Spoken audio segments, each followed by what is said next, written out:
दोस्तों, शास्त्रों में लिखा है कि मृत्यु अंत नहीं है बल्कि आरंभ है। मृत्यु के बाद दुराचारी आत्माओं को यमदूत अपने साथ यमलोक ले जाते हैं। मनुष्य की मृत्यु के 13 दिन बाद पिंडदान से एक नया शरीर प्राप्त कर आत्मा यमलोक की यात्रा शुरू करती है।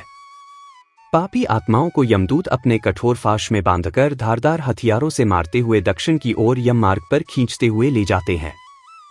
पापी आत्माओं के लिए यमलोक का मार्ग बहुत ही दुर्गम और कष्टदायी होता है, जबकि पुण्य आत्माओं के लिए यही मार्ग सुगम और आनंददायक होता है। गरुड़ पुराण में स्पष्ट लिखा है कि पृथ्वीलोक से यमलोक की दूरी 86,000 योजन है, जिसे पापी आत्मा अपने पैरों से चलते हुए लगभग 1 साल में पूरा करती है। यमलोक की इस यात्रा के दौरान आत्माओं को अलग अलग 16 नगरों से गुजरना पड़ता है। ये 16 नगर आत्माओं को भयंकर कष्ट देने के लिए बनाए गए हैं। जिस आत्मा ने जैसे पाप कर्म किए होते हैं, उसे उस नगर में उतना ही कष्ट भोगना पड़ता है। तो चलिए इस वीडियो में जानते हैं कि यह मार्ग में मिलने वाले वे 16 नगर कौन से हैं, किस नगर को पार करने में कितना दिन लगता है और किस नगर में आत्मा को क्या कष्ट दिया जाता है। इसके साथ ही आपको यह जानकर भी हैरानी होगी कि गरुड़ पुराण में यहाँ तक बताया गया है कि आत्मा एक दिन में कितने कदम चलेगी, कितनी दूरी तय करेगी, क्या खाएगी और कहाँ रुककर विश्राम करेगी। वीडियो शुरू करने से पहले आपसे अनुरोध है कि हमारे सब्सक्राइब कर लें और व्रत त्योहार में खाए जाने वाले शुद्ध फलाहार और पूजन सामग्री को प्राप्त करने के लिए डिस्क्रिप्शन में दिए हुए लिंक को क्लिक करें और कमेंट बॉक्स में जय श्री नारायण लिखकर परमात्मा को अपना आभार व्यक्त करें। दोस्तों, मृत्यु के 13 दिन बाद यमदूत आत्मा को पकड़कर यमलोक के मार्ग पर ले जाते हैं। यह मार्ग कांटों, कीलों, भालों और कठोर पत्थरों से भरा होता है। इन रास्तों पर कहीं आग जलती रहती है तो कहीं सैकड़ों दरारों से भरा एक सकरा रास्ता मिलता है। कहीं भयंकर बिजली गिरती है तो कहीं पिघलते हुए गर्म लोहे पर चलकर जाना पड़ता है। पापी दुराचारी आत्माओं को इन रास्तों पर बहुत कष्ट भोगना पड़ता है। पूरे रास्ते भर पापी आत्मा दर्द से चिल्लाते रहती है, लेकिन यमदूत बिल्कुल भी दया नहीं करते, बल्कि वे उस आत्मा को और भी बेरहमी से खींचने लगते हैं। जब कोई पापी मनुष्य यमलोक के मार्ग पर जाता है तो अत्यधिक गर्मी से उसका शरीर जल जाता है। तकलीफ और भूख से वह इतना कमजोर हो जाता है कि उसका चलना भी मुश्किल होता है। पापी आत्मा को उसके कामों के अनुसार विभिन्न प्रकार के जानवर काट लेते हैं। चील, कौवा, गिद्ध आदि खतरनाक पक्षी उसके अंगों को काट काट कर खाने लगते हैं, जिससे पापी आत्मा व्याकुल हो जाती है। गरुड़ पुराण में भगवान विष्णु ने पक्षीराज गरुड़ को बताया है कि यमलोक और मृत्युलोक के बीच की दूरी 86,000 योजन है। जीवात्मा प्रतिदिन अधिक से अधिक 247 योजन का मार्ग तय करती है। इस प्रकार यमलोक तक की दूरी आत्मा 348 दिनों में पूरी कर लेती है। इस यात्रा के दौरान जीवा आत्मा सौम्यपुर, सौरीपुर, नागेंद्र भवन, गंधर्वपुर, शैलागम, क्रौंचपुर, क्रूरपुर, विचित्र भवन, बहवापतपुर, दुखदपुर, नामकरंदपुर, सुतप्त भवन, रुद्रपुर, पयोवर्षण, शीताध्याय और बहुभीतपुर से होकर गुजरती है। यह मार्ग में मिलने वाले ये 16 नगर बेहद खतरनाक और कष्टदायक हैं। इनमें सबसे पहला नगर है सौम्यपुर। इस रमणीक नगर में प्रेतों के महान गण रहते हैं। यहाँ पुष्पभद्रा नाम की नदी बहती है। पापी आत्मा सौम्यपुर पहुंचकर दुख से चिल्लाने लगती है। एल अपने बच्चों और परिवारजनों को याद करके बहुत रोती है।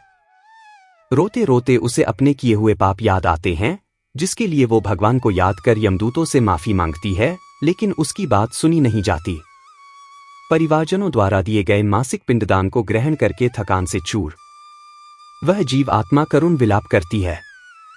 इस नगर की खूबसूरत हरियाली और पहाड़ देखकर विश्राम करना चाहती है, लेकिन यमदूत उसे विश्राम करने नहीं देते और उसे घसीटते हुए दूसरे नगर ले जाते हैं। यह मार्ग में स्थित दूसरे नगर का नाम सौरीपुर है। सौरीपुर के रास्ते में चलते समय यमदूत उसे मुद्गलों और भालों से पीटते हैं, जिससे उसे बहुत दुख होता है।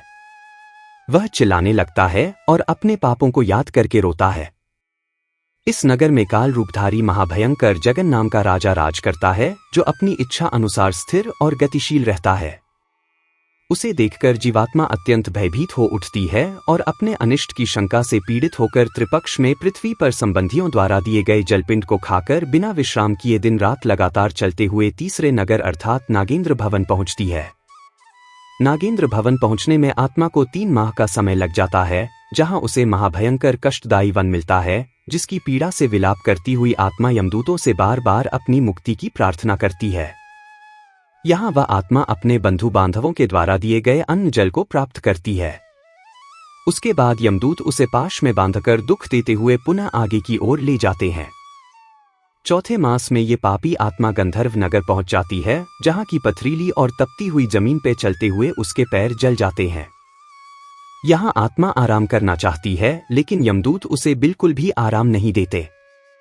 चौथे मास में दिए गए श्राद्ध पिंड का भक्षण करके आत्मा शैलागम नामक नगर पहुंचती है, जहां उस पर लगातार पत्थरों की बारिश होती है। पत्थर लगने से उसका पूरा शरीर चोटिल हो जाता है। कष्ट में जमीन पर गिरी हुई आत्मा यमदूतों से बार बार प्रार्थना करती है। तब यमदूत उससे कहते हैं कि जीवित रहते हुए तुमने ज्ञान का मार्ग अपनाया नहीं, ना ही योग या भक्ति के मार्ग पे चले और ना ही अच्छे कर्म किए, तो अब अपने कर्मों के फल भोगो। इस तरह इस नगर के कष्ट भोगते हुए आत्मा अपने सगे संबंधी दियों के द्वारा दिए गए पिंड खाकर बिना विश्राम किए हुए 5वें महीने में क्रोंचपुर में ली जाई जाती है। इस नगर में आत्मा अपने पुत्रों द्वारा दिए गए पिंडदान और घटदान से तृप्त होकर आधे मुहूर्त तक विश्राम करती है और यमदूत उसे विश्राम करने से नहीं रोकते। लेकिन आधे मुहूर्त के बाद यमदूतों के द्वारा डराए जाने पर दुख से कांपते हुए पापी आत्मा उस पुर को छोड़कर चित्र भवन नामक पुर को जाता है, जहां यम का छोटा भाई विचित्र नाम वाला राजा राज्य करता है। इसी नगर में आगे एक वैतरणी नदी बहती है, जो 100 योजन चौड़ी है और रक्त तथा मवाद से भरी हुई है। जैसे ही वह पापी आत्मा इस नदी के किनारे पर पहुंचती है, उसे एक नाव दिखती है, जिसे एक कैवर्त चलाता है। नाव पर सवार नाविक आत्मा से पूछता है कि यदि तुमने पृथ्वी पर गाय का दान किया है, तो तुम इस नाव पर बैठकर खुशी से इस नदी को पार कर सकते हो। दोस्तों, जिस व्यक्ति ने जीवित रहते हुए योग्य गाय का दान नहीं किया होता, मृत्यु के बाद आकाश मार्ग से चलने वाले दूध उसके मुख में कांटा फंसाकर मछली की भांति उसे खींचते हुए वैतरणी नदी पार कराते हैं। वहां 6ठे महीने का पिंड खाकर अत्यधिक भूख से पीड़ित होकर आत्मा विलाप करती हुई आगे के रास्ते पर चल देती है। 7वें मास में वह बहवापतपुर को जाती है और वहां अपने पुत्रों द्वारा दिए हुए 7म मासिक पिंड को खाती है। रास्ते में यमदूत उसे फिर से पीटने लगते हैं और कहते हैं कि तुमने पृथ्वी पर कोई भी अच्छा काम नहीं किया, इसलिए अपने कर्मों के अनुसार ही फल भोगो। इसके बाद वह पापी आत्मा उस पुर को पार कर दुखद नामक पुर में पहुंचती है, जहां आकाश मार्ग से जाती हुई वह महान दुख प्राप्त करती है। रास्ते में यमदूत उस पर अपने अस्त्र शस्त्रों से प्रहार करते हैं, जिससे वह बार बार दर्द से कराहने लगती है। पापी आत्मा यमदूतों से कहती है कि पाप करते समय मेरे सगे संबंधियों ने, मेरी पत्नी या मेरे माता पिता किसी ने मुझे नहीं रोका। सबने केवल पैसा देखा, वो पैसा मैंने किन गलत कर्मों से कमाया ये किसी ने नहीं देखा। काश मैं उन बुरे कर्मों से बच पाता तो मेरी यह दुर्दशा नहीं होती। इस तरह विलाप करते हुए वो आत्मा गलानी से रोती है और पिंडदान को ग्रहण कर मार्ग पर आगे बढ़ जाती है। यमदूत पापी आत्मा को लेकर 9वें मास में नाना क्रंदपुर पहुंचते हैं। वहां क्रंदन करते हुए अनेक भयावह क्रंदगणों को देखकर आत्मा बहुत दुखी हो जाती है।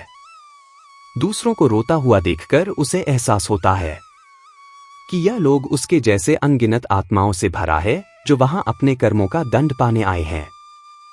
पापी आत्मा भी अपने कर्मों को सोचकर आत्मग्लानि से भर जाती है, लेकिन यमदूतों से प्रश्न भी करती है कि अगर मृत्यु के बाद इतने कष्ट मिलते हैं तो अगले जीवन में वो याद क्यों नहीं रहते, क्योंकि अगर याद रहेंगे तो मनुष्य गलत कर्म करेगा ही नहीं। यमदूत उसे बताते हैं कि इसीलिए जीवन में मनुष्य को कष्ट दिए जाते हैं, ताकि वह भगवान की शरण में आ सके, धर्म ग्रंथों की सीख को अपने जीवन में उतार सके। लेकिन पापी मनुष्य ऐसा करने के अतिरिक्त उस समस्या से निकलने का गलत मार्ग अपनाता है और पाप कर्म कर बैठता है। इसके बाद यमदूतों के द्वारा डराए जाने पर पात्मा उस पुर को छोड़कर 10वें महीने में अत्यंत कठिनाई से सुतप्त भवन नामक नगर में पहुंचती है। वहां पुत्राधि से पिंडदान और जलांजलि प्राप्त करके भी सुखी नहीं होती। 11वां मास पूरा होने पर वह रौद्रपुर को जाता है। और वहां भी पुत्रादि के द्वारा दिए हुए एकादश मासिक पिंड को खाता है। 11.5 मास बीतने पर वह जीव पयोवर्षण नामक नगर में पहुंचता है।